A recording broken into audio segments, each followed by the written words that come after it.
నేను చెప్పాలి. Live show Peddapalli MP TRS ముఖ్య నేత బాలకృష్ణ లైవ్ షోలో జాయిన్ అయ్యారు. సుమన్ గారు, ఈ ఆంధ్రప్రదేశ్ లో అధికార పార్టీ ప్రతిపక్ష పార్టీ మధ్య జరుగుతున్న వ్యవహారం మీద ఏమన్నా కామెంట్ చేస్తారా?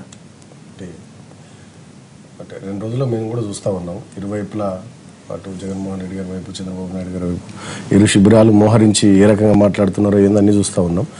కాకపోతే మా ఉద్దేశం ఏంటంటే, టీఆర్ఎస్ పార్టీగా నేను ఒక ఎంపీగా ఈ చెప్పుల మీద దృష్టి పెట్టే కంటే ఎక్కువ రాష్ట్ర అభివృద్ధి మీద వారు దృష్టి పెడితే మంచిది. ఎందుకంటే అధికార పక్షమైన ప్రతిపక్షం కూడా కొంత వారికి సహకరిస్తూ రాష్ట్ర అభివృద్ధి మీద దృష్టి పెడితే బాగుంటుంది. ప్రతిపక్ష నేతగా జగన్మోహన్ రెడ్డి గారు కొంత ప్రభుత్వానికి సలహాలు సూచనలు ఇవ్వడం, అభివృద్ధి దిశగా ప్రభుత్వం ఏం చేయాలో కొంత ప్రోత్సహించే విధంగా వారు ఆ దిశగా కొంత పాజిటివ్గా ఆలోచిస్తే రాష్ట్ర ప్రజలకు మేలు జరుగుద్ది. ఎట్ ద సేమ్ టైం అధికార పక్షం కూడా ఎదురుదాడికి పోకుండా ప్రతి సందర్భంలో ప్రతిపక్ష నేతను ప్రతిపక్షాన్ని టార్గెట్ చేయడం అన్నట్టు కాకుండా వాళ్ళు కూడా కొంత అభివృద్ధి మీద దృష్టి పెట్టి అన్ని పక్షాలను కలుపుకొని ముందుకు పోతే ఆ రాష్ట్ర అభివృద్ధికి ప్రజానీకానికి కూడా మంచి జరుగుతుంది. ప్రభుత్వం విమర్శలు చేశారనుకోండి, మీరు మాట్లాడతారు, ఇంకా అనేక మంది మాట్లాడతారు, వాళ్ళ మీద మళ్ళీ కౌంటర్ ఎలిగేషన్స్ మీరు కూడా చేస్తారు, అదే జరుగుతుంది. రాజకీయాల్లో సహజం. రాజకీయాల్లో అధికార పక్షం అన్నాక ప్రతిపక్షాలు మన మీద మాట్లాడడం, ఇతర పార్టీలు మాట్లాడడం అంతా సహజం. కాకపోతే అది కూడా ఒక స్టేజ్ దాటి స్థాయి దాటి పోదు. ఎందుకంటే జనాలకు ఏళ్ళ రేపట్ల రాజకీయాలు అంటేనే ఒక రకమైన అభిప్రాయం వచ్చేస్తుంది. సో కాబట్టి మనం కూడా కొంత హుందాగా పద్ధతిగా ఉంటే మంచిది. కొన్ని సందర్భాల్లో జరుగుతుంటాయి, కాదు మహారాష్ట్రంలో కొన్ని సందర్భాల్లో మాటలు తూలుతుంటాయి, అనుకుంటుంటాం, జరుగుతుంటాయి. చాలా సందర్భాల్లో మాటలు అనుకోవడం కాదు, కొట్టుకున్న రోజులు కూడా ఉన్నాయి అసెంబ్లీలో. అది చాలా సంఘటనలు జరిగినాయి. కాకపోతే వాటిని ఎంత మేరకు మినిమైజ్ చేసుకొని రాష్ట్ర అభివృద్ధి మీద ఫోకస్ చేసుకుంటూ ముందుకు పోతే మంచిది. ముఖ్యంగా గతంలోకి ఇప్పటికి, ఇప్పుడు నేను యంగ్స్టర్ని, జస్ట్ 32, 33, గతంలోకి ఇప్పటికీ ప్రజల్లో చాలా మార్పు వచ్చింది. ప్రజా చైతన్యం బాగా పెరిగింది. ఒకనాడు ఎంపీని ఎమ్మెల్యేను చూడాలంటేనే చాలా కష్టంగా ఉన్నటువంటి పరిస్థితుల్లో ఇవాళ చిన్న ఏ సంఘటన జరిగినా చిన్న వీడియో షూట్ చేసి లేకపోతే ఒక ఫోటో తీసి వాట్సాప్ లో మెసేజ్ పెడుతున్నారు. సో ప్రజా చైతన్యము బాగా పెరిగినటువంటి ఈ రోజుల్లో ప్రతి మూమెంట్ ని ప్రతి మాటని కూడా ప్రజలు బాగా అబ్జర్వ్ చేస్తూ ఉన్నారు. కాబట్టి అధికార పక్షమైన ప్రతిపక్షమైన కొంత హుందాగా పద్ధతిగా రాష్ట్ర అభివృద్ధి, ప్రజల బాగోగులు వాటి మీద కొంత ఫోకస్ చేసి ముందుకు పోతే మంచిగా ఉంటుంది. ముఖ్యంగా కొత్త రాష్ట్రం, సహజంగానే ఆంధ్రప్రదేశ్ కూడా చాలా పని చేసుకోవాల్సినటువంటి అవసరం ఉంది. తెలంగాణ మేమెంత పని చేసుకోవాల్సినటువంటి అవసరం ఉందో ఆంధ్రప్రదేశ్ కూడా అంత పని చేసుకోవాల్సినటువంటి, ఇక్కడ ఉంది అక్కడ ఉంది, ఎక్కడైనా పని చేసుకోవాల్సినటువంటి అవసరం ఉంది. కాబట్టి ఇరు పక్షాలు కూడా కొంత అభివృద్ధి మీద దృష్టి పెడితే బాగుంటుంది అనేది నా ఉద్దేశం. జైలుకు పోయినారు ఇవి అని కామెంట్ చేశాడు చంద్రబాబు నాయుడు గారు. కూడా జైలుకు పోయేవాళ్ళు, ఆయన కూడా పోయి కోర్టు నుంచి స్టేలు తెచ్చుకునే వాస్తవాలు మర్చిపోకూడదు. స్టేలు తెచ్చుకుని ఆయన ఏదో నీతి నిజాయితీ పడడం చెప్పుకొని వీళ్ళు ఏదో చెప్పుకోవడం మంచిది కాదు. ఇప్పుడు వీళ్ళ సోకాళ్ళు ఎవరైతే కామెంట్ చేస్తున్నారో వీళ్ళందరూ చంద్రబాబు నాయుడు గారు మెహర్బానీ కోసమే చేస్తున్నారే తప్ప ఇంకో దానికి కాదు. జగన్ మీద వాళ్ళకి ప్రేమాభిమానాలు ఉన్నా చంద్రబాబు మెహర్బానీ కోసం కామెంట్ అంతే మాకేదో 10 వస్తుందేమో, మాకు ఇది ఇస్తాడేమో, మంత్రి ఇస్తాడేమో, ప్రమోషన్ కోసం వీళ్ళు, లేకుంటే వాళ్ళ సర్వైవల్ కోసం చేస్తున్నారే తప్ప మనస్ఫూర్తిగా కాదు. ఎందుకంటే నేను ఎవరో మహిళలు తాగేది వానేస్తే ప్రజలు పిచ్చివాళ్ళు అయిపోతారు, తాగుడు రోజు కోటి మాట్లాడుతున్నారు. ఆయన ఏం మాట్లాడుతున్నాడు ఆయనకి అర్థమయ్యే పరిస్థితి. ఒకసారిగా అలవాటు మానేస్తే మానసికంగా ఇబ్బంది వచ్చే సమస్య ఉంది అన్న మాట్లాడారు. ఒకసారిగా అలవాటు మానేస్తేనే కాదు, బెల్ట్ షాపులు తగ్గిస్తా అని చెప్పిన 5 సంతకాలు 1 సంతకానన్నా ఫుల్ఫిల్ చేశాడా? ఆయన ఇచ్చిన హామీల్లో ఒక్కటి కూడా ఇప్పుడు. సరే, ఇప్పుడు ఈ వ్యవహారాన్ని ఏం చేద్దాం చెప్పండి ఒక మాట. అంటే మీరు చెప్తే అయిపోతుందా? జగన్మోహన్ రెడ్డి అది ఫాలో అవుతారని కాదు, కానీ పార్టీ వైపు నుంచి ఇది ఇట్లా ఆయన మాట్లాడుతూ ఉంటారు, వీళ్ళు విమర్శలు చేస్తూ ఉంటారు, ఇదే కొనసాగుతుందా? 2 పక్షాలు హుందాతరంగా వ్యవహరించాల్సిన అవసరం ఎంతైనా ఉంది. అవును, ప్రజలు మీరు ఒకనోరు కామెంట్ చేసుకుంటారా, తిట్టుకుంటారా, మీరు ఇచ్చుకుంటారా అనే దాని మీద చూడడం లేదు. మాకేం చేస్తారు, రాష్ట్రాన్ని ఎలా డెవలప్ చేస్తారు అనే దాంట్లో ఆలోచన చేస్తున్న విషయం వాస్తవమే. చంద్రబాబు నాయుడు గారు ప్రతిపక్ష నాయకులు గానీ, ఒకవేళ ఇప్పుడు ఈవెన్ కాంగ్రెస్ ఆయన అంటున్నాడు, వాళ్ళు కూడా సెంటర్ లో ఉన్నారు, సిపిఐ సిపిఎం పెద్ద పెద్ద మేధావులు ఉన్నారు. 2 years లో ఏ రోజైనా ఒక మీటింగ్ పెట్టి రాష్ట్ర అభివృద్ధి, ఈరోజు కొత్త రాష్ట్రాన్ని మనం చేసుకోబోతున్నాం, ఏ రోజైనా దాని గురించి చర్చించడానికి 1 minute మీరు టైం, ఈ ఉద్యమాలు ఏదో బొమ్మలు కాల్సేవే, జగన్ ఏదో కాలుస్తున్నామో అవి కాలుస్తున్నా అంటారే, దీని మీద కాన్సన్ట్రేట్ చేసే బదులు మనకు స్టేట్ కు రావాల్సిన బెనిఫిట్స్ కోసం ఈ ఉద్యమాలు అనేవి తీసుకురాగలిగితే కాదండి. కన్స్ట్రక్టివ్ గా మాట్లాడేపోతే అసెంబ్లీలో రోజు ఒకడు కామెంట్ చేస్తాడు, విపరీతంగా రెచ్చగొడతారు. దాన్ని రిసీవ్ చేసుకో, మీలో తప్పులు ఉంటే దాన్ని సరిదిద్దుకోండి. ఆ డిగ్నిటీ మీరు మెయింటైన్ చేసినప్పుడు తప్పకుండా యూదుల వాళ్ళు కూడా చేయకపోతే ప్రజలు దాన్ని అంగీకరించే పరిస్థితిలో లేదు. ఒక పక్క మీరు రెచ్చగొడుతున్నారు, ఎమ్మెల్యేని ఏ రోజు మీరు కామెంట్ చేయకోకుండా మీరు వాళ్ళని ఆ రోజు సర్దింటే ఈ రోజు ఏ నాయకుడు ఇలా మాట్లాడు. రూలింగ్ లో వాళ్ళు కూడా మాట్లాడించే పరిస్థితి ఉండేది. పద్ధతి కాదంటే మీరు మాట్లాడే ప్రతిపక్ష నాయకుడిని కూడా డెఫినెట్ గా ఆయన లీడర్ ని కూడా చెప్తారు. చంద్రబాబు నాయుడు గారే ఆ విధంగా పాటించుకోకున్నప్పుడు వీళ్ళని మీరు ఎట్లా ఎక్స్పెక్ట్ చేస్తారు చెప్పండి. మీరు కొద్దిగా సమయం ఇవ్వాలి, ఎందుకంటే తల్లి కాంగ్రెస్ పిల్ల కాంగ్రెస్ ఇద్దరు కూడా కలిసి మా మీద పడ్డారు కాబట్టి. ఒకటి తులసిరెడ్డి గారు ఏమన్నాడు, అవినీతి గురించి ఇటు గురించి మాట్లాడారు. నిజంగా యూపీఏ ప్రభుత్వం చేసినంత అవినీతి ఈ దేశంలో మనకు స్వతంత్రించాక ఎప్పుడు జరగల. ఏది కోల్ స్కామ్ కానీ 2G కానీ ఇవన్నీ కూడా. సో సోనియా గాంధీ గారు ఒక కేక్ను కట్ చేసినట్టు రాష్ట్రాన్ని కట్ చేసి పారేసి లెటర్ గురించి మాట్లాడాడు. ఉత్తరప్రదేశ్లో 4 రాష్ట్రాలు చేయమని ఆవిడ మాయావతి అసెంబ్లీ దాని దిక్కు దివాణం లేదు. తర్వాత చేసిన విధానం నేనేమన్నానంటే 2 రాష్ట్రాలకు న్యాయం చేయమని మా ముఖ్యమంత్రి గారు నిరాహార చేస్తే అపహాస్యంగా మాట్లాడారు కాంగ్రెస్ నాయకులు. అలాంటిది అవినీతి గురించి ఈవేళ మనకి ఉంది. రాష్ట్ర విభజన జరిగిన తర్వాత లోటు బడ్జెట్ ఎట్లా ఉంది, గాడిలో పెట్టాలని ముఖ్యమంత్రి గారు పనిచేస్తామంటే ప్రధాన ప్రతిపక్షంగా లేదా కాంగ్రెస్ నాయకులు కానీ సూచనలు ఇచ్చి సహకరించే విధంగా ఉంటే రాష్ట్రం గాడిలో పడుతుంది. కాంగ్రెస్ కొంత బెటరే కదా, అంటే జగన్మోహన్ రెడ్డి స్థాయిలో విమర్శలు చేయట్లేదుగా ప్రభుత్వం మీద. అంటే ఇంకా అది కూడా అంటే ఇప్పుడు దీని మీద ఏం మాట్లాడలేదు కదా. ఇప్పుడు ఈ భాష గురించి తులసిరెడ్డి గారు మీరు 2వ సారి అడిగినాక మాత్రమే ఆయన అతి కష్టం మీద స్పందించాడు. అదే తులసిరెడ్డి గారు అదే రాయలసీమలో పివి నరసింహరావు మీద చెప్పులు వేసిన ఘనత సంస్కృతి కానీ ఇదే జగన్మోహన్ రెడ్డి తండ్రి ఆ కల్చర్ అంతా అదే కంటిన్యూ అవుతూ వస్తుంది. నేనేమన్నానంటే అసలు రాజకీయాల్లో ఈవేళ సుమన్ చెప్పినట్టుగా చూస్తున్నారు. ప్రజలకు కావాల్సిన అభివృద్ధి, భాష. ప్రజలంతా సహనంగా ఉన్నారు, అసహనంగా లేరు. ఆంధ్రప్రదేశ్ ఏం చేస్తే బాగుంది చెప్పండి. ఆయన చాలా మంచి మాటలు చెప్పారు. సింపుల్, ప్రజలకు క్షమాపణ చెప్పమన్నాడు. ఇప్పుడు ప్రజలు కోరుకోవట్లేదండి. ఆయన చెప్పే పరిస్థితి అక్కడ ఉంది. రోజు రోజు ఆయన విమర్శలు స్థాయి పెంచుతున్నారు. మరి ఆయన చెప్పకపోతే మీరు కూడా కంటిన్యూ చేస్తున్నారు. అదే సంస్కృతి. ఇప్పుడు మీరు చూసారు అసెంబ్లీలో రోజా గారు ఏ విధంగా ప్రవర్తించారు. ఒక శాసనసభ్యురాలు అండి, మహిళా శాసనసభ్యురాలు అండి, అంటే వాళ్ళ పార్టీ శాసనసభ్యులు ఆ విధంగా మీరు ఎంకరేజ్ చేసి ప్రభుత్వాన్ని మమ్మల్ని మేమేం చేస్తాం. మేము ఒకటే చెప్తున్నాం, ఈవేళ రాష్ట్రం ఇబ్బందులో ఉంది. గాడిలో పెట్టాక ముఖ్యమంత్రి గారికి తనకున్న పరిపాలన దక్షతతో రాష్ట్రంలోని వనరులు సమకూర్చుకోవటం, కేంద్రం నుంచి తెచ్చుకునే విధంగా పరిపాలన చేస్తా ఉన్నారు. ఓకే, లోపాలు ఉన్నాయా మీరు చెప్పండి, ప్రభుత్వం దృష్టి తీసుకురండి. మేము చేయలేదంటున్నారు. మేనిఫెస్టోలో పొందుపరిచినవన్నీ కూడా ఇంప్లిమెంట్ చేసే విధంగా ప్రభుత్వం వెళ్తా ఉంది. అవన్నీ వదిలేసి మీకు జనాదరణ లేదు కాబట్టి, మీ దగ్గర శాసనసభ్యులు ఉండలేదు కాబట్టి, మీ దగ్గర కేసుల్లో అటు ఇటు కాకుండా ఉన్నారు కాబట్టి ఇక ఏది లేక ఇష్యూ డైవర్ట్ చేయడానికి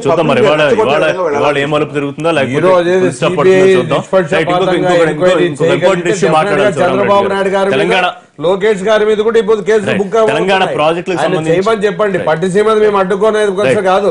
పోలవరం మీద కాన్సన్ట్రేట్ 15% అయింది. మీకు ఫండ్స్ ఇమ్మంటే ఎట్లా ఇస్తామని చెప్తున్నారు. మీరు వాటి మీద రాష్ట్ర అభివృద్ధి డెవలప్ చేయడానికి ఒక నాయకుడే 24 గంటలు పని చేస్తా అంటారు. మరి ఆయన రెస్ట్ తీసుకునేది ఎప్పుడు, రెడీ అయ్యేటప్పుడు చేయాల్సిన అవసరం లేదు. రాష్ట్ర అభివృద్ధి మీద అవునండి, రాష్ట్ర అభివృద్ధి మీరు రాష్ట్ర అభివృద్ధి మీదే కాన్సన్ట్రేట్ చేసింటే మీరు నిజంగా డిగ్నిఫైడ్ గా వివరించినట్టుంటే దీన్ని అసలు మీరు సీరియస్ గా తీసుకోరు. మీ కార్యకర్తలు వాళ్ళు విజ్ఞతగా ఇడిచి పెడుతున్నామంటే యూతల వాళ్ళు కూడా అప్పుడు ఆటోమేటిక్ గా ఏపీ అభ్యంతరాలు అబద్దాలపై ఢిల్లీకి వెళ్లాలని ముఖ్యమంత్రి హరీష్ కు ఆదేశించారు. ఆయన రేపు వెళ్లబోతున్నారు. ముఖ్యంగా కృష్ణా బోర్డు ఆంధ్రప్రదేశ్ కి పక్షపాతిగా వ్యవహరిస్తోందనేది ప్రధానంగా తెలంగాణ ప్రభుత్వం చేస్తున్న కామెంట్. అలాగే నీటి కేటాయింపులు వాటాలకు సంబంధించి మేము వాడుకునే వాటా మేము వాడుకుంటున్నాము, మీరు అభ్యంతరాలు వ్యక్తం చేసినా ఏం చేసినా ముందుకెళ్తామని ఇప్పటికీ పదే ముఖ్యమంత్రి చెప్పారు. సరే, దేవినేని ఉమన్ కొన్ని కామెంట్స్ చేశారు. సో మళ్ళీ ఈ వివాదం మొదటికి వస్తుంది అనుకోవాలా? ఇక్కడ 2 అంశాలు. అంతర్రాష్ట్ర నదులకు సంబంధించి 1956లో interstate river dispute act 1956 ప్రకారము ఇప్పుడు ఎందుకంటే ఇప్పుడు నీరు పల్ల మెరుగు నిజం దేవుడెరుగు కాబట్టి పైన వాడు వచ్చేసి అబ్జెక్షన్ ఒక రాష్ట్రం అడ్డు పెడితే కిందికి రావు. అది రాష్ట్రానికి మధ్య కానీ జిల్లాకు మధ్య కానీ రైతుకు మధ్య కానీ జరుగుతుంది. అందుకోసమే అంతర్రాష్ట్ర నదులకు సంబంధించి 1956లో ఈ చట్టం తెచ్చారు. దాని ప్రకారంగా ట్రిబ్యునల్స్ ఏర్పాటు చేస్తారు. ట్రిబ్యునల్స్ అవార్డ్సే ఫైనల్. ఇప్పటికీ అటు కృష్ణాకు గోదావరికి సంబంధించి బచావత్ ట్రిబ్యునల్, ఇప్పుడు కృష్ణాకు సంబంధించి బచావత్ అవార్డు అయిపోయింది కాబట్టి దానివల్ల బ్రిజేష్ కుమార్ ట్రిబ్యునల్ వేశారు. ఇది కృష్ణాకు సంబంధించి. దీని ప్రకారంగా ఆల్రెడీ కృష్ణాకు సంబంధించి బచావత్ అవార్డు ప్రకారము నిఖర్జాలకు సంబంధించి 2130 టీఎంసీలో 585 టీఎంసీలు మహారాష్ట్రకు, 734 టీఎంసీలు కర్ణాటకకు, 811 టీఎంసీలు ఉమ్మడి ఆంధ్రప్రదేశ్కు కేటాయింపు నిఖర్జాలు కేటాయించారు. ఆ 811లో ప్రాజెక్టుల వారీగా తెలంగాణకు 299, ఇక్కడ 512 ఆల్రెడీ అయిపోయిన నిఖర జిల్లాలు. ఇక మిగులు జిల్లాలకు సంబంధించి బచావత్ అవార్డు ప్రకారము దిగువ రాష్ట్రానికి మాత్రమే మిగులు జలాలు వాడుకునే స్వేచ్ఛ ఉంది, హక్కు కాదు అది కూడా. ఇది కృష్ణాకు సంబంధించి. ఇంకా నెక్స్ట్ వచ్చేసి గోదావరికి సంబంధించి కూడా బచావత్ అవార్డు ప్రకారము 3000 టీఎంసీల్లో 889 టీఎంసీలు మహారాష్ట్రకు, 625 టీఎంసీలు ఛత్తీస్గఢ్కు, 20 టీఎంసీలు కర్ణాటకకు, 1480 టీఎంసీలు ఉమ్మడి ఆంధ్రప్రదేశ్కు, 293 టీఎంసీలకు ఒడిశాకు కేటాయించడం జరిగింది.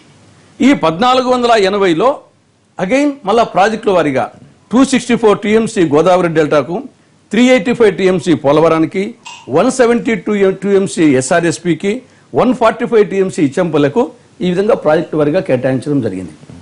అంటే నిఖర జలాలకు సంబంధించి కృష్ణా మీద గోదావరి మీద ఆల్రెడీ ట్రిబ్యునల్ అవార్డు ఇచ్చింది. మిగులు జలాలకు సంబంధించి వాడుకునే స్వేచ్ఛ దిగువ రాష్ట్రానికి ఉంటుంది. గతంలో ఉమ్మడి ఆంధ్రప్రదేశ్ దిగువ రాష్ట్రం కాబట్టి అటు తెలంగాణలో ఇటు సీమాంధ్రలో దాని ఆధారంగా ప్రాజెక్టు కట్టడం జరిగింది. ఇప్పుడు విభజన తర్వాత మహారాష్ట్ర ఎంతో, కర్ణాటక ఎంతో, తెలంగాణ కూడా ఎగువ రాష్ట్రం అయిపోయింది. కాబట్టి ఇది ఒక అంశం. ఇక రెండవది ఆంధ్రప్రదేశ్ పునర్వ్యవస్థీకరణ చట్టం ప్రకారమే ఈ రోజు తెలంగాణ రాష్ట్రం ఏర్పడింది. ఆ చట్టం ఆధారంగానే 2 విభజన జరిగింది. కాబట్టి ఆ చట్టంలో సెక్షన్ 84 సబ్సెక్షన్ 3 కానీ, సెక్షన్ 85 సబ్సెక్షన్ 8 కానీ, 11th షెడ్యూల్లో పేరా 7 కానీ, పేరా 10 కానీ చాలా స్పష్టంగా రాబో రోజుల్లో విభజన చట్టం అమల్లోకి వచ్చిన తర్వాత ఖచ్చితంగా గోదావరి మీద కానీ, కృష్ణానది మీద కానీ కొత్త ప్రాజెక్టులు కట్టాలంటే ఖచ్చితంగా ముందు వచ్చేసి సిడబ్ల్యూసి అప్రైజల్ రికమెండేషన్ కావాలి, river management boards appraisal recommendation కావాలి, అపెక్స్ కౌన్సిల్ ఆమోదం కావాలి అని స్పష్టంగా ఉంది. దాని ప్రకారంగా పదామంటున్నాం. ఇప్పుడు వీళ్ళు అభ్యంతరం ప్రధానంగా చెప్తుంది అంటే కృష్ణా బోర్డుకు అధికారులు ఇచ్చే నోటిఫికేషన్ ఆపండి అని నేను కేంద్ర మంత్రి దత్తాత్రేయని కలిసి ఆయనతో ఉమాభారతి గారికి ఫోన్ చేయించి మాట్లాడారు. ఇంత వ్యవహారం జరుగుతోంది అంటే కృష్ణా బోర్డు పక్షపాతం వ్యవహరిస్తుందనే పాయింట్ యాక్సెప్ట్ చేయాల్సిన పరిస్థితి. ఏ చట్టము ఆధారంగా రాష్ట్ర విభజనే జరిగిందో మీ ప్రకారంగా విభజన చట్టాన్ని మీరు వ్యతిరేకించినట్టు. విభజన చట్టాన్ని వ్యతిరేకించడం అంటే మొత్తం తెలంగాణ రాష్ట్రం ఏర్పాటుని వ్యతిరేకించినట్టు. మీరు ఏ చట్టం అయితే విభజన చట్టము రాష్ట్రం ఏర్పడిందో ఆ చట్టంలో ఉండేదాన్ని ఇంప్లిమెంట్ చేస్తున్నాం. నేను ఉమా అని చెప్పిన మాట కూడా ఒకసారి కోట్ చేస్తాను. మీ చట్టాన్ని, మీరు రాసిన చట్టాన్ని మీరే కాదంటారు. ఎప్పుడంతగా ముసాయిదా అంతా కేసీఆర్, హరీష్ గారు వీళ్ళే తయారు చేస్తామని చెప్పినప్పుడు మీరు దాన్నే మీరు కాదంటారా అని చెప్పి కూడా అడిగారు. కేఆర్బి, ఎంబీ, అపెక్స్ వీటికి లోబడే కదా, వాటి చట్టం ఆధారంగా లోబడే కదా ముందుకెళ్లాల్సిన అవసరం. దీంట్లో మనం గమనించాల్సినటువంటి విషయం ఉంది. ఇప్పుడు తులసిరెడ్డి గారు చాలా చక్కగా కృష్ణా గోదావరి నదుల్లో ట్రిబ్యునల్స్ ఏ రకంగా అలొకేషన్ ఉందన్నది చెప్పినారు. బ్రజేష్ కుమార్ ట్రిబ్యునల్ కృష్ణా నది మీద వచ్చిన తర్వాత మేము కోరింది ఏంటంటే తెలంగాణ ప్రభుత్వము, తెలంగాణ కొత్త రాష్ట్రంగా ఏర్పడ్డది కాబట్టి ప్రాజెక్టుల వారి కేటాయింపులు చేయండి మా రాష్ట్రానికి అని చెప్పి మేము కోరినాం. అది ఇంకా కాలే. కాబట్టి మేమన్నది ఏంటంటే అది అయ్యేంత వరకు ఖచ్చితంగా మాకు వెసులుబాటు ఉండాలి. సో ఆ దిశగా కృష్ణా రివర్ బోర్డు మాకు పాజిటివ్గా ఉండాలని చెప్పి మేము కోరినాం. కానీ కృష్ణా రివర్ బోర్డు అథారిటీ కంప్లీట్గా ఆంధ్రప్రదేశ్ ప్రభుత్వం ఏ స్క్రిప్ట్ ఇస్తే అది మాట్లాడుతున్నట్టు, వాళ్ళు ఏం చెప్తే అది చేస్తూ ఉన్నట్టు చాలా స్పష్టంగా కనబడతా ఉంది. కాబట్టి మేము కేంద్ర ప్రభుత్వంలో మంత్రిగా ఉన్నటువంటి ఉమాభారతి గారి దృష్టికి, ప్రధానమంత్రి గారి దృష్టికి అంశాన్ని తీసుకెళ్లాలనేటటువంటి ఆలోచనలు మేమున్నాం. ఇలా జరుగుతున్నటువంటి పరిస్థితులు కూడా ఒక నిమిషం మనం గమనిస్తే ఇరు రాష్ట్రాల మధ్య కొట్లాడుకునేంత సమస్య అసలే కాదు. మా ముఖ్యమంత్రి గారు అసెంబ్లీలో పవర్ పాయింట్ ప్రెజెంటేషన్ ఇచ్చినటువంటి సందర్భంలో చాలా స్పష్టంగా చెప్పినారు. గోదావరిలో ఎన్ని నీళ్లు పోతా ఉన్నాయి కిందికి, కృష్ణాలో ఫ్లడ్ వస్తే ఎన్ని నీళ్లు వస్తాయి, నికర జలాలు మిగులు జలాలు కలుపుకొని దాన్ని ఎట్లా ఇరు రాష్ట్రాలు ఉపయోగించుకోవచ్చో సామరస్యపూర్వక ధోరణితో ముఖ్యమంత్రి గారు చెప్పినారు. కానీ కావాలని చెప్పి ఆంధ్రప్రదేశ్ ప్రభుత్వం ప్రతి విషయంలో ముఖ్యంగా నీళ్లకు సంబంధించి అడ్డంపడేటటువంటి ప్రయత్నం ఎందుకు అడ్డం పడుతుంది? ఆంధ్రప్రదేశ్ ప్రయోజనాల కోసం కాకపోతే ఎందుకు అడ్డం పడుతుంది? డెఫినెట్ ఇప్పుడు మేము ఎక్కడ కూడా ఆంధ్రప్రదేశ్ ప్రయోజనాలకు కానీ ఆంధ్రప్రదేశ్ రైతాంగానికి కానీ మేము వ్యతిరేకంగా మాట్లాడడం లేదు. ఒక ఉదాహరణ మనం తీసుకుంటే 2007లో అప్పటి ముఖ్యమంత్రి ఉన్నటువంటి కాంగ్రెస్ పార్టీకి చెందినటువంటి నాయకులు డిండికి సంబంధించి ఆనాడు నోటిఫికేషన్ ఇచ్చినారు. భూసేకరణ కానీ, డిపిఆర్ తయారీకి కానీ, దానంతటికి కానీ. అదేవిధంగా 2013లో కిరణ్ కుమార్ రెడ్డి గారు ముఖ్యమంత్రి ఉన్నప్పుడు కాంగ్రెస్ పార్టీ ఆనాడు పాలమూరు రంగారెడ్డి ఎత్తిపోతల పథకం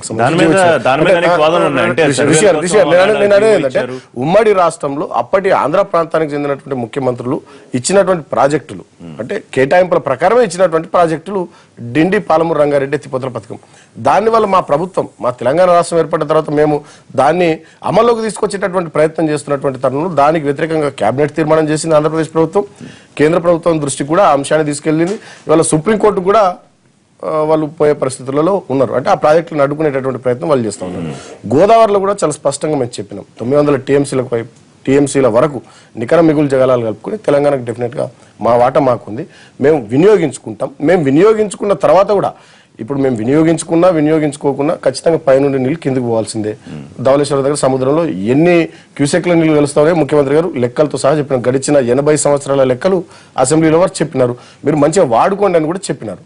సో సామరస్యపూర్వక దూరంతో తెలంగాణ ప్రభుత్వం ఉంది. కానీ వాళ్ళు వాడుకునే ఉద్దేశంలో వాళ్ళు ఇంకోటి కూడా గోదావరి మీద మేము గడుతున్నటువంటి ప్రాజెక్ట్ కొత్తది కదా.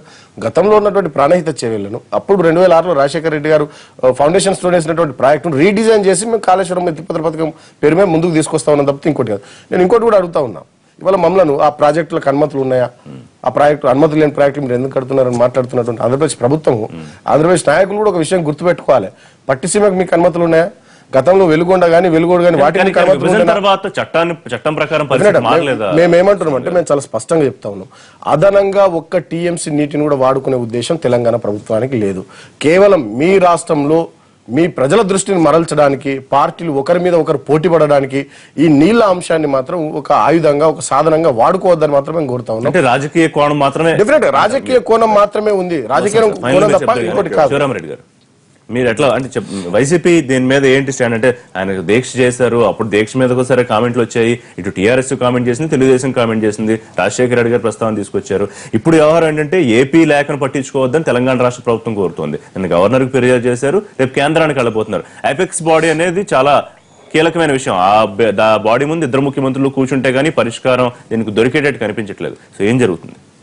ఇప్పుడు దీనిపైన దీక్షనే చేయడం జరిగింది కర్నూలులో 3 రోజులు. పై రాష్ట్రం వాళ్ళు ఇప్పుడు ఈ ప్రాజెక్టులన్నీ పూర్తయితే కనీసం తాగడానికి నీళ్లు కూడా రావాలి.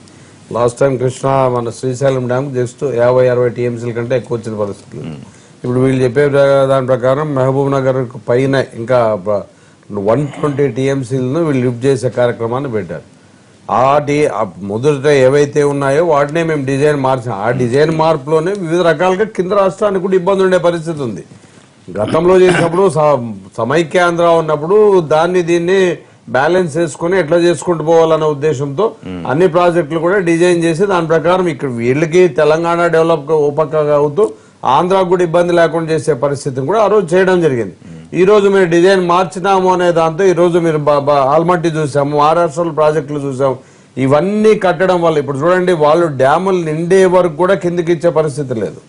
అలాంటి పరిస్థితుల్లో దామాషా ప్రకారం సీజన్ వైజ్ ఎన్ని టీఎంసీలు వస్తే ఎంత కిందకి దిగివిడాలనే ఒక దాన్ని కూడా పైన ఇప్పుడు కేటాయింపు మించి ఒక్క టీఎంసీ కూడా మాకు అక్కర్లేదని తెలంగాణ ప్రభుత్వం చాలా కేటాయింపు కాదు సార్. ఇప్పుడు ఈ సీజన్ లో 10 టీఎంసీలు వర్షపాతమే వచ్చింది అనుకుందాం, దానిలో డివిజన్ రావాలి కింద స్టేట్లకి ఎంతెంత పోవాలని. అలాంటి పరిస్థితి రాగలిగితే కనీసం తాగునీటైనా దొరికే పరిస్థితి ఉంటుంది. కానీ ఇప్పుడు వీళ్ళు 120 టీఎంసీ ఇప్పుడు కృష్ణా దీని మీద వీళ్ళు మహబూబ్ నగర్ జిల్లాలో లిఫ్ట్ చేసే పరిస్థితి అయితే ఆంధ్రప్రదేశ్ తాగడానికి కూడా నీళ్లు ఉండవు. ఇప్పుడే ఆంధ్రప్రదేశ్ పరిస్థితి తెలుసు. దిగువ రాష్ట్రాలు ఈ రోజు ఎంత ఫేస్ చేస్తున్నాయో దాని మీద జగన్మోహన్ రెడ్డి గారు చంద్రబాబు గారి నిర్లక్ష్యాన్ని ప్రజలతో ఎండగడుతున్న విషయాన్ని మీరు గమనిస్తూనే ఉన్నారు, రోజు చెప్తూనే ఉన్నారు. పై రాష్ట్ర ఇప్పుడు వాళ్ళు అడిగే దాంట్లో వాళ్ళ రాష్ట్ర ఇంట్రెస్ట్ ప్రకారం మా వాటాను మేము వాడుకుంటాం అనే దాంట్లో తప్పు లేదు. కానీ కూర్చొని బోర్డు ద్వారానో అపెక్స్ దీని ద్వారానో మనం కూర్చొని మాట్లాడుకుందాం అనే పరిస్థితిలో ఇచ్చిపుచ్చుకునే దాంట్లో కింద వాళ్ళకి ఇబ్బంది రాకోకుండా మీరు బెనిఫిట్ కావాల్సిన అవసరం ఉంది, ప్లస్ మమ్మల్ని నష్టపోకుండా చేయాల్సిన అవసరం ఉంది. రామన్ గారు, తెలుగుదేశం పార్టీయే దీనికి సంబంధించి మరి అధికార పార్టీగా సమాధానం చెప్పాల్సిన అవసరం ఉంది. ముఖ్యంగా మీరు ఢిల్లీలో ఉండి ఈ వ్యవహారాలు దగ్గరగా పరిశీలిస్తున్నారు కాబట్టి ఏం జరిగే అవకాశం? ఎందుకంటే మీరు తీర్మానాలు చేస్తున్నారు, లెటర్లు రాస్తున్నారు, వీళ్ళు ఢిల్లీకి వెళ్లి ప్రయత్నం చేస్తున్నారు. ఇప్పుడు మనకి బేసిక్ గా మహారాష్ట్ర, కర్ణాటక, తెలంగాణ దాటి వస్తేనే ఆంధ్రకి వాటర్ రావాలి. అంటే ఆఖరి రాష్ట్రం ఆంధ్ర రాష్ట్రం. ఆంధ్రప్రదేశ్ రైతాంగాన్ని కానీ ప్రజల పొట్టగొట్టే విధంగా మన పాలసీలు కానీ ఉండకూడదు అనేది మిగతా రాష్ట్రాలకు మేము మొదటి నుంచి చెప్తూ వస్తాం. ఇంకా ఇంకొక చిన్న క్లారిఫికేషన్, దీనికి సంబంధించి ఒక పర్టికులర్ ఒక లెక్క ఏమైనా ఉందా క్యాల్కులేషన్? అంటే వీళ్ళు ఒకవేళ ప్రాజెక్టులు కట్టడం వల్ల తెలంగాణ ప్రభుత్వం ఇంత ఎకరాలకి నష్టం వస్తుంది నీటికి కానీ, ఇంతమంది రైతులు నష్టపోతారని కానీ ఒకటి ఏమన్నా రిపోర్ట్ ఉందా, తయారు చేసింది? ఉన్నది, అదే దానికే వస్తున్నా. ఇప్పుడు బేసిక్ ఏంటంటే మనం తీసుకోవాల్సింది కృష్ణా ట్రిబ్యునల్ ఏదైతే ఉందో వాళ్ళు ఒక వన్ సైడ్గా ఉంటున్నారనేది అది అవాస్తవం. ఈ ఏపీ రీఆర్గనైజేషన్ యాక్ట్ ఏదైతే ఉందో చట్టం ఎవరో ఆ రోజు మనం అందరూ తెలంగాణకి ఏది కావాలో అది సాధించుకున్నారు. అదేవిధంగా అక్కడ అన్యాయం జరిగిందన్నా కానీ పట్టించుకోలేదు మిగతా వాళ్ళు కూడా. ఏమిటి, జనాభా ప్రాతిపదిక మీద కొంత చేశారు, పవర్ వస్తే పవర్ ఎక్కడ ఎంత వాడితే పవర్ సిచ్యువేషన్ అట్టాగే ఉంచమని చెప్పారు. సో కాబట్టి మీరు రాసిన చట్టాన్ని మనం వ్యతిరేకిస్తారా? చట్ట ప్రకారమే కదా కృష్ణా బోర్డు కూడా యాక్ట్ చేస్తుంది, ఒకటి. రెండవది ఏంటంటే నిన్నగా మొన్న అసెంబ్లీలో, తెలంగాణ అసెంబ్లీలో కూడా ముఖ్యమంత్రి గారు కేసీఆర్ గారు చంద్రబాబు నాయుడు గారిని మెచ్చుకున్నారు. పట్టిసీమ ప్రాజెక్టు మంచి పని చేశారు రైతాంగం కోసం అని వారు మెచ్చుకున్నారు. అంటే రికార్డులోనే ఉంది అది. నేనేమన్నానంటే రెండు రాష్ట్రాలు ప్రజలు శుభ్రంగా ఉండాలి, అయితే విభజనలో జరిగిన అన్యాయం కూడా ఉంది, దాన్ని కూడా పరిగణలో తీసుకోవాల్సిన అవసరం ఉంది. ఇప్పుడు నిజామాబాద్ అంతకుముందు మేము మహారాష్ట్ర కలిసి ఉన్నప్పుడు, ఉమ్మడి రాష్ట్రంగా ఉన్నప్పుడు తెలంగాణ ప్రాంతంలో ప్రాజెక్టుల గురించి మరి ఏ విధంగా ధర్నాలు చేసి జైలుకి వెళ్ళిన దాఖలాలు ఉన్నాయి మహారాష్ట్రలో. సో నేనేమన్నానంటే ఈ యొక్క వాటర్ విషయంకి వచ్చేటప్పుడు ఏదైతే సముద్రంలోకి పోతుందో కృష్ణా కానీ గోదావరి కానీ ఆ వాటర్ని సద్వినియోగపరచుకోవాలనేది కాన్సెప్ట్. దానికి ఏ విధంగా మనం ముందుకు వెళ్తున్నాం అనే దాని మీద దానికి సహకరించుకోవాలా, కూర్చుని మాట్లాడుకోవాలి. ఇప్పుడు కేంద్రం కూడా ఒకవేళ మనకి అసాధ్యం అనుకున్నప్పుడు, ఎందుకంటే రాజకీయంగా కూడా ప్రజలు ఆందోళన చెందుతున్నప్పుడు రెండు రాష్ట్రాలు కూడా కేంద్రం సాల్వ్ చేయాలి. ఇందులో అంటే ప్రయోజనాల కన్నా రాజకీయ కోణమే ఎక్కువగా కనిపిస్తుందా రెండు రాష్ట్ర ప్రభుత్వం? ఇప్పుడు ఆ విధంగా ఆలోచించడం కరెక్ట్ కాదు నేను. ఎందుకంటే ఇప్పుడు విభజన అయిపోయింది అయిపోయిన తర్వాత రెండు రాష్ట్రాలు అభివృద్ధి కావాలని కోరుకుంటున్నాం కాబట్టి అభివృద్ధి దిశగా వెళ్లాల్సిన అవసరం. అంటే మీరు చెప్తున్నారు బట్టి తెలంగాణ రాష్ట్ర ప్రభుత్వం కూడా ఆంధ్రప్రదేశ్ ప్రజలు, ఆంధ్రప్రదేశ్ ప్రయోజనాల కోసం కొంచెం సానుకూల ధోరణితో వ్యవహరించాలి అంటారు మీరు? అంతే కదా, ఎందుకంటే న్యాయంగా ఇప్పుడు అక్కడ అన్యాయం జరిగిన సంగతి వాళ్ళకి తెలుసు. కృష్ణా బోర్డు కూడా ఇప్పుడు చట్టంలో ఏపీ రియాక్షన్ యాక్ట్ లో ఆ రోజు మరి కేసీఆర్ గారు అందరూ కూర్చునే వాళ్ళు డ్రాఫ్ట్ ఇచ్చారని కూడా అనుకున్నాం. సో కాబట్టి చట్టం ఉన్న ప్రకారం బోర్డు కూడా యాక్ట్ చేస్తుంది. ఫస్ట్ ఆఫ్ ఆల్ బోర్డు అధికారాలని దాని ఆథెంటిసిటీని ప్రశ్నిస్తున్నప్పుడు నేను ఒక్క నిమిషం, నాకు వీరు మాట్లాడడానికి నేను మాట్లాడడానికి మన తులసిరెడ్డి గారి అభిప్రాయం తీసుకు. నేను అంటున్నది ఏంటంటే ఇక్కడ ఉమ్మడి రాష్ట్రంలో ఉన్నప్పుడే గోదావరి నది మీద ప్రాణహిత చేవెళ్ల ప్రాజెక్టుకు 2006లో ఆనాటి ముఖ్యమంత్రిగా రాజశేఖర రెడ్డి గారు శంకుస్థాపన చేసినారు. ఆనాడు పోలవరం ప్రాజెక్టు గోదావరి నదికి సంబంధించి రాజశేఖర రెడ్డి గారు 2006లో ముందుకు పోయినారు. ఆ క్రమంలో ప్రాణహిత చేవెళ్ల తెలంగాణకు సంబంధించి ఇక్కడ ఒక 7 జిల్లాలకు సంబంధించి వారు ఇక్కడ శంకుస్థాపన చేస్తారు. At the same time Pothireddypadu, Srisailam నుంచి పోతిరెడ్డిపాడు ద్వారా నీళ్లు తీసుకుపోయేటటువంటి ప్రయత్నంలో ఆనాడు 2007లో తెలంగాణ మొత్తం గగ్గోలు పెడితే, ఉద్యమం అంతా పెద్ద ఎత్తున మేము అల్లరి చేస్తే, ఆనాడు రోడ్ల మీదకి వస్తే నల్లగొండ జిల్లా, ఫ్లోరైడ్ జిల్లా నల్లగొండ పరిస్థితి ఏంటంటే ఆనాడు 2007లో డిపిఆర్ కోసం నిధులు విడుదల చేసి, జీవో విడుదల చేసి డిండి ప్రాజెక్టుకు ఆనాడు రాజశేఖర రెడ్డి గారు అనుమతి ఇచ్చినారు కృష్ణానది మీద. అదేవిధంగా 2013లో పాలమూరు రంగారెడ్డి ఎత్తిపోతల పథకానికి ఉమ్మడి రాష్ట్రంలో ముఖ్యమంత్రి ఉన్నటువంటి కిరణ్ కుమార్ రెడ్డి గారు డిపిఆర్ కోసము, సర్వే కోసము, అన్నిటి కోసం వారు కూడా ఒక జీవో ఇచ్చి నిధులు కూడా విడుదల చేసినారు. మేము అంటున్నదల్లా సమస్య ఇష్యూని డైవర్ట్ చేయొద్దని కోరుతున్నాను నేను ఆంధ్రప్రదేశ్ నాయకుల్ని, సోదరులను. ఏమంటున్నంటే ఆనాడు 2013 కిరణ్ కుమార్ రెడ్డి గారి ఈ పాలమూరు రంగారెడ్డి ఎత్తిపోతల పథకం తర్వాతనే రాష్ట్ర విభజన ప్రక్రియ జూలై తర్వాత ప్రారంభమైంది. కానీ అంతకు ముందే కిరణ్ కుమార్ రెడ్డి గారు వారి ప్రభుత్వం జీవో ఇచ్చింది. మేము అంటున్నది ఏంటంటే 2006 నుంచి 2013 దాకా కృష్ణా గోదావరి నదుల మీద ఉమ్మడి ఆంధ్రప్రదేశ్ ముఖ్యమంత్రులే తెలంగాణ ప్రాజెక్టులకు సంబంధించి ముందుకు వచ్చినారు. ఇవాళ మేం చేస్తున్నది ఆ ప్రాజెక్టులే ముందుకు తీసుకుపోతున్నాం తప్పితే కొత్తగా రిషి గారు కొత్తగా ఏదైనా ప్రాజెక్టు చరిత్రని మీరు కానీ నేను కానీ మార్చలేము, చెరిపేయలేము. కానీ ఇవాళ విభజన చట్టం ప్రకారం చేయాల్సిన అవసరం ఉంది కదా అని ఆంధ్రప్రదేశ్ ప్రభుత్వం అడుగుతుంది. మీరేమో అనుమతులు లేకుండా గతంలో కట్టారు కదా, ఇవాళ ప్రశ్నిస్తున్నారంటే మీరు అడుగుతున్నారు. ప్రశ్నే తప్ప సమాధానం.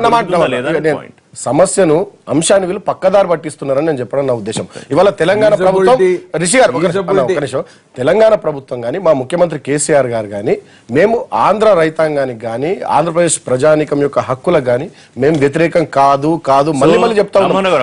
ఇప్పుడు రామ్మోహన్ రావు గారు ఒక మాట చెప్పినారు, పట్టిసీమను తెలంగాణ ముఖ్యమంత్రి గారు మెచ్చుకున్నారు అన్నారు. ఎస్, వారు చాలా గొప్పగా మెచ్చుకున్నారు. ఏం మెచ్చుకున్నారు? వృధాగా 3000 క్యూసెక్కులు ఈ ఎండాకాలం పూట కూడా గోదావరి నీళ్లు సముద్రంలో కలుస్తున్నాయి. దాని బదులు వీళ్ళు పట్టిసీమ ద్వారా వాడుకుంటున్నారు, ఇంకా వాడుకోండి అని చెప్పినారు. అంటే మేము సోదర భావంతో ముందుకు పోతా ఉన్నాం. ఈ ఆంధ్రప్రదేశ్ రిషి గారు మేము సోదర భావంతో ముందుకు పోతున్నట్టుగానే ఆంధ్రప్రదేశ్ నాయకులు, పార్టీలు, రాజకీయాలకు అతీతంగా ప్రజల కోణంలో ఆలోచించాలని కోరుతా ఉన్నాం. స్పెషల్ కరెస్పాండెంట్ ఆఫ్ ఢిల్లీగా మీరు చెప్పగలుగుతారా, ముఖ్యమంత్రులు దీని మీద కూర్చునే అవకాశం, ఉమాభారతి గారి ముందు కూర్చుని ఎపెక్స్ కమిటీ ఏం చెప్తుందో దాని ప్రకారం రెండు ప్రభుత్వాలు చేస్తాయి అనే అవకాశం ఉంటుంది? ఇప్పుడు ఏది అసాధ్యం సొల్యూషన్ లేకుండా ఇప్పుడు కావాల్సిందా సుమన్ రాగానే ఉన్నాడు, రాష్ట్రం అభివృద్ధి దిశగా వెళ్ళాలి, రెండు రాష్ట్రాలు కూడా అన్నాడు. అభివృద్ధి కావాలంటే గొడవలు పడితే అభివృద్ధి కాదు కదా. ఇప్పుడు సమస్యకి పరిష్కారం ఎప్పుడూ కూడా ఎఫెక్స్ బాడీ దగ్గర అక్కడ కూర్చోవచ్చు, లేదా టెక్నికల్ గా ఏ ప్రాబ్లమ్స్ ఉన్నాయో వాటి మీద అందరూ ముందు సీఎంలు ఇద్దరు దీని మీద కూర్చుంటారని అందరూ ఎదురు చూస్తున్నారు. తెలంగాణ సీఎం ఆ దిశగా ఇప్పుడు ఈ వాళ్ళకు కూడా ఏమిటి కృష్ణా బోర్డు అన్యాయం చేస్తుంది, మనకేదో ఫేవర్ చేస్తుంది, అవాస్తవం అది. అయితే దానిని డైల్యూట్ చేయడానికే కేంద్రం ఉమాభారత్ దగ్గరికి వెళ్తున్నారు. అది తెలిసిందే, అది కనబడుతూనే ఉంది. సో కాబట్టి ఇప్పుడు ముఖ్యమంత్రి గారు చంద్రబాబు నాయుడు గారు కూడా పదే పదే చెప్తున్నారు రెండు రాష్ట్రాలకి న్యాయం జరగాలని చెప్తున్నారు. కానీ అట్లానే